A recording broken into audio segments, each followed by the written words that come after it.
भाई इंसान अपनी गाड़ी की सर्विस करवाना भी नहीं भूलता, अपने घर की साफ सफाई करना भी नहीं भूलता, यहाँ तक कि अपने जूतों तक की सफाई करना भी नहीं भूलता।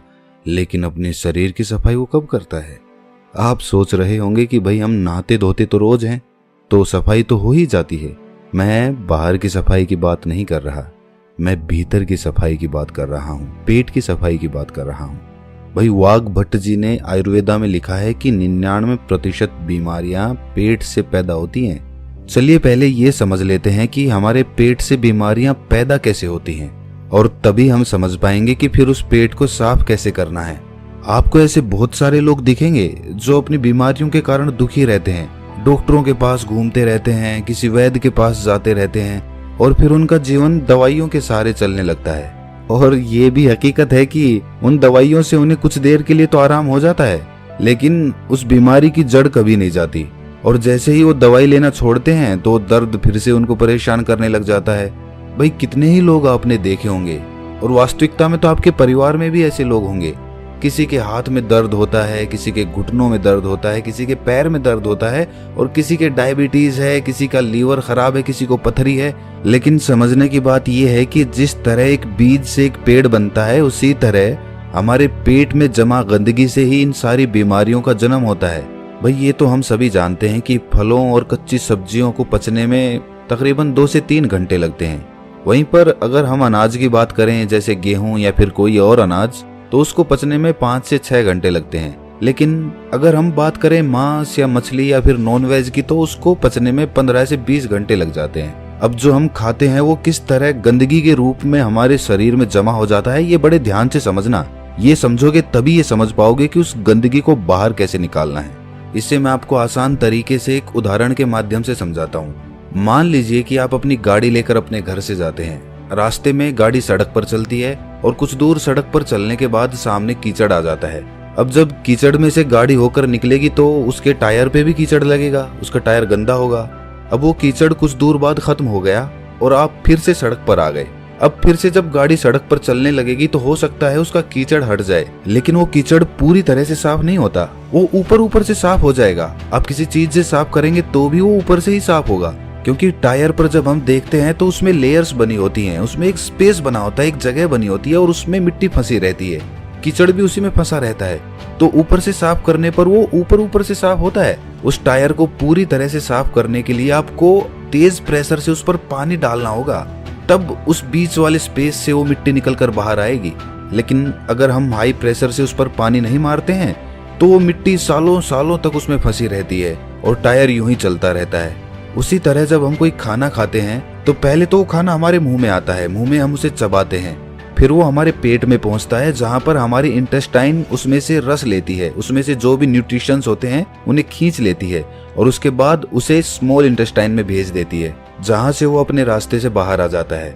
लेकिन हर प्रकार के खाने को पचने में अलग अलग समय लगता है, ये तो हमने सीख लिया, अभी पीछे बताया था। तो इससे पहले कि वो खाना पच पाता, हमारे इंटेस्टाइन उसमें से जरूरी न्यूट्रिएंट्स निकाल पाती, उससे पहले ही हम कुछ और खा लेते हैं। अब वो भी तो जाएगा, अब वो खाना जो हमने अभी खाया है वो भी इसी रास्ते से वहीं पर पहुंचेगा। तो अब जो खाना पहले से हमारे पेट में पड़ा हुआ है, जो पूरी तरह से हजम भी नहीं हुआ है, डाइजेस्ट नहीं हुआ है, वो अभी उस पर प्रेशर लगेगा। किसका? जो खाना हमने अभी खाया है उसका, क्योंकि वो भी तो उसी रास्ते से आगे जाने वाला है, और आगे तो जाम लगा पड़ा है। तो ये खाना उसको धक्का मारेगा और वो पुराना खाना बिना पूरी तरह से डाइजेस्ट हुए आगे निकल जाएगा। लेकिन जब ये हाफ डाइजेस्टेड खाना बिना पूरी तरह से हजम हुए आगे बढ़ जाता है तो ये पीछे छोड़ जाता है बैक्टीरियाज के भंडार।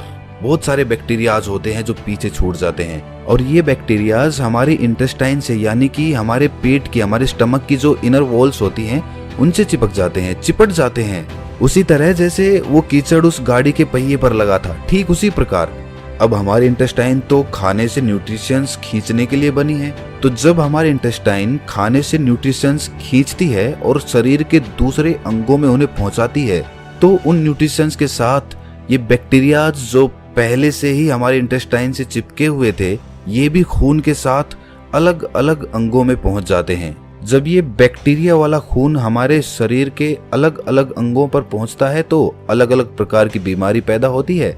जैसे जब ये लीवर में पहुंचेगा तो वहां पर पथरी बनने के चांसेस रहेंगे, जब ये दिल के पास पहुंचेगा तो दिल का दौरा पड़ने के चांसेस रहेंगे, और जब ये मस्तिष्क में पहुंचेगा तो ये दिमाग की बीमारी पैदा कर देगा, और इसी प्रकार जहां भी ये पहुंचेगा, जोड़ों में पहुंचेगा तो जोड़ों का दर्द पैदा करेगा।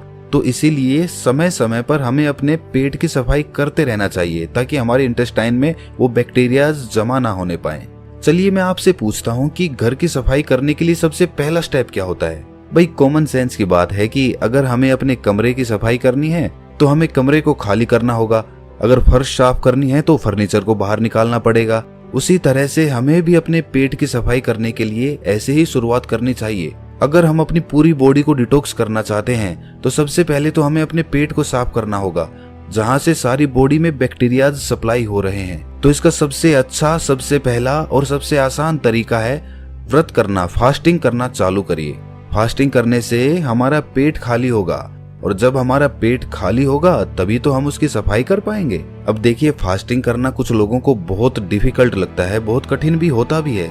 जो लोग फास्टिंग कर सकते हैं वो फास्टिंग करें, हफ्ते में किसी दिन कर लें या महीने में कर लें। और फास्टिंग करें तो पानी, जूस या फिर कोई फल इत्यादि ही खाएं, क्योंकि तभी तो वो फास्टिंग होगी। और जिन लोगों को ये कठिन लगता है कि भाई वो भूखे नहीं रह सकते, फलों से उनका पेट नहीं भरता है, तो ऐसे लोग हल्का खाना खा सकते हैं, जैसे खिचड़ी खा ली। जब आप इस तरह का कोई व्रत करते हैं तो जाहिर सी बात है आपका पेट तो खाली ही रहेगा, और जब आपकी बॉडी को विटामिन या फिर न्यूट्रिएंट्स चाहिए होंगे तो वो आपके इंटेस्टाइन के पास इंफॉर्मेशन भेजेंगे कि भाई आगे न्यूट्रिशंस की जरूरत है, सप्लाई चाहिए, हमें जल्दी से दो। और इंटेस्टाइन के पास तो कुछ है ही नहीं, वो देगा क्या? तो जो बैक्टीरियाज इंटेस्टाइन पे पहले से चिपके होते हैं, खून उन्हीं को लेकर उन अंगों के पास पहुंच जाता है, और इस तरीके से वो इंटेस्टाइन यानी कि हमारे पेट की वो इनर वॉल्स साफ हो जाती हैं, उन पर से बैक्टीरिया हट जाता है। लेकिन अब वो बैक्टीरियाज हमारे खून में मौजूद हैं, तो अपने खून में से वो बैक्टीरियाज निकालने के लिए आपको पसीने निकालने चाहिए। आप जितने पसीने निकालेंगे उतना ही आपका खून डिटॉक्स होता जाएगा। जो हमारी स्किन्स में छोटे छोटे पोर्स होते हैं ना, जहां से पसीना बाहर आता है, तो उस पसीने के साथ जो हमारे खून में जो अनवांटेड मटेरियल्स होते हैं वो भी बाहर आ जाते हैं। लेकिन एक बात सच बताना, आप में से बहुत सारे लोग ना सोचते तो होंगे कि कल से हम अच्छा रूटीन बनाएंगे, डेली एक्सरसाइज करेंगे, अच्छा खाना खाएंगे और अपने शरीर का ख्याल रखेंगे।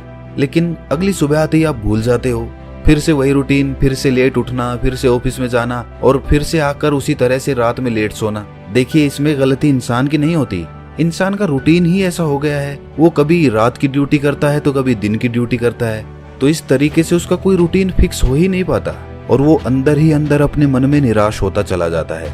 भाई किस तरह से एक्सरसाइज स्टार्ट करोगे? टाइम तो मिलता ही नहीं तुम्हें, कैसे अपना ख्याल रखोगे बताओ मुझे। तो दोस्त, इसके लिए विकल्प होते हैं। अगर तुम ध्यान से सोचोगे, दिमाग लगाओगे, तो तुम्हें ऐसे तरीके मिल जाएंगे।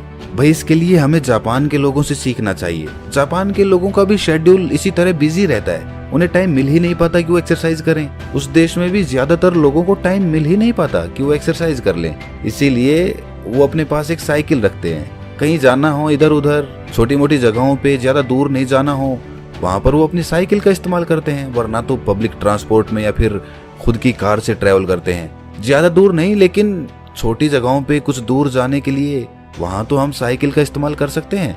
इससे हमारी थाइज में जो पेल्विक मसल्स होती है ना, उन पे बहुत अच्छा काम होता है। साथ में हमारा पसीना भी निकलता है, तो उससे हमारी बॉडी भी डिटॉक्स हो जाती है, और इसके साथ ही कोई पोल्यूशन भी नहीं होता, प्रदूषण से भी हम बचे रह जाते हैं। अगर साइकिलिंग करने में इंटरेस्टेड नहीं हो तो फिर डांस कर लो या फिर रनिंग कर लो, जिस तरीके से भी हो, बस अपने शरीर से पसीना निकालो ताकि आपके जो पोर्स है ना स्किन के, वो एकदम क्लियर हो जाए। होता है उनको जल्दी पकाने के लिए या फिर उन पर कोई रोग ना लग जाए, इसलिए उन पर दवाइयों का छिड़काव किया जाता है। और जब हम उन फल और सब्जियों को खाते हैं तो वो पेस्टिसाइड्स हमारे अंदर, हमारी बॉडी में एंटर कर जाते हैं। तो उन पेस्टिसाइड्स की वजह से हमारे अंदर बहुत सारे बैक्टीरियाज पैदा होते हैं, जिनसे बहुत सारी बीमारियां पैदा होती है। और सबसे बड़ी बीमारी जो उससे पैदा होती है वो होती है कॉन्स्टिपेशन की। कुछ लोगों को हमेशा कॉन्स्टिपेशन रहता है, वो जब भी सुबह बाथरूम में जाते हैं तो उनका पेट अच्छे से साफ ही नहीं होता। इसकी वजह से वो पूरे दिन परेशान रहते हैं, स्ट्रेस में रहते हैं, कुछ भी अच्छा नहीं लगता, कुछ खाने का मन नहीं करता, भूख नहीं लगती। तो उन लोगों के लिए त्रिफला चूर्ण सबसे अच्छी औषधि मानी जाती है। त्रिफला के नाम से ही पता चलता है कि ये 3 फलों से मिलकर बना होता है। आंवला और हरड़ त्रिफला चूर्ण के मेन कंपोनेंट्स होते हैं। आंवला में विटामिन सी होता है, फाइबर होता है, और वहीं पर हरड़ एक बहुत अच्छा एंटीबैक्टीरियल होता है। जिस दिन आप सुबह सुबह नींबू पानी नहीं पीने वाले, उस दिन आप त्रिफला चूर्ण का सेवन करें। 1 छोटी चम्मच अच्छे से गुनगुने पानी में मिलाकर पी जाओ। उसके बाद देखना क्या कमाल होता है। खाना अच्छे से डाइजेस्ट होगा। सुबह पेट इतने अच्छे से खाली होगा कि पूरा दिन हल्का हल्का महसूस करोगे। और इसे भी रोज लेने की जरूरत नहीं है भाई। एक हफ्ता आपने नींबू का पानी ले लिया, फिर किसी दूसरे हफ्ते आपने त्रिफला चूर्ण का सेवन कर लिया। इस तरह अल्टरनेट तरीके से इनका इस्तेमाल करना है। कहीं पता चले कि आप नींबू पानी भी पी रहे हैं और साथ में त्रिफला चूर्ण का भी सेवन कर रहे हैं। ऐसा मत करना। अच्छा, एक राज की बात बताता हूँ। जो लोग अल्कोहल ज्यादा पीते हैं ना, उसकी वजह से उनकी बॉडी में एसिडिटी बढ़ जाती है। तो ये जो त्रिफला चूर्ण है, ये उस अल्कोहल के इफेक्ट को भी बहुत कम कर देता है। अच्छा देखिए, अगर आप पहले से कोई और दवाई ले रहे हैं तो त्रिफला चूर्ण को अवॉइड करना या फिर अपने डॉक्टर से कंसल्ट करके तभी लेना। अच्छा, एक और बहुत अच्छा तरीका होता है बॉडी को डिटॉक्स करने का, और वो है कि खाने से पहले फ्रूट्स या फिर सैलेड खा लो अच्छे से पेट भर के। उससे क्या होता है कि फलों में और सलाद में ना फाइबर होते हैं बहुत अच्छी मात्रा में। जब वो फाइबर हमारी बॉडी में पहुंचते हैं तो वो ल्यूब्रिकेशन पैदा करते हैं, जिस ल्यूब्रिकेशन की वजह से जो हम खाना खाते हैं वो कहीं पर अटकता नहीं है, वो आसानी से नीचे चला जाता है। और खाना कभी भी पूरा पेट भर के मत खाना। खाना हमेशा 80% के लगभग ही खाना चाहिए। 20% जगह पेट में खाली रहनी चाहिए। ये सारे तरीके आपकी बॉडी को पूरी तरह से डिटॉक्स कर देंगे। इनमें से कुछ तरीके थोड़े आसान हैं तो कुछ तरीके थोड़े कठिन हैं। आप अपनी सुविधा के अनुसार कोई भी तरीका अपना सकते हैं, लेकिन ये सारे तरीके बॉडी को डिटॉक्स करने के लिए हैं। माइंड को डिटॉक्स करने के लिए कुछ अलग तरीके होते हैं। अगर इस वीडियो में हम डिस्कस करेंगे तो ये वीडियो बहुत लंबी हो जाएगी, लेकिन आप ये जान लीजिए कि जितना जरूरी बॉडी को डिटॉक्स करना है, उससे कहीं ज्यादा जरूरी माइंड को डिटॉक्स करना होता है। क्योंकि हमारे माइंड में ना बहुत सारा स्ट्रेस है, बहुत एंजाइटी है, बहुत सारे डर है, फियर है, ईर्ष्या है, जलन है, द्वेष है। पता नहीं किस किस तरह के इमोशंस हमारे दिमाग के अंदर भरे पड़े हैं, जो कभी खाली ही नहीं होते, जो वहीं पर अटके रह जाते हैं और हमें हमेशा परेशान करते रहते हैं, नई नई बीमारियों को पैदा करते रहते हैं। उससे मानसिक बीमारियां बहुत सारी पैदा होती हैं। डिप्रेशन हो जाता है, हमेशा दुखी रहना, खोया खोया रहना, समाज से कटके रहना, किसी से मिलना जुलना नहीं, कॉन्फिडेंस कम हो जाना, अपने एक्सप्रेशन दूसरों के सामने एक्सप्रेस ना कर पाना। ये सारी प्रॉब्लम्स माइंड डिटॉक्स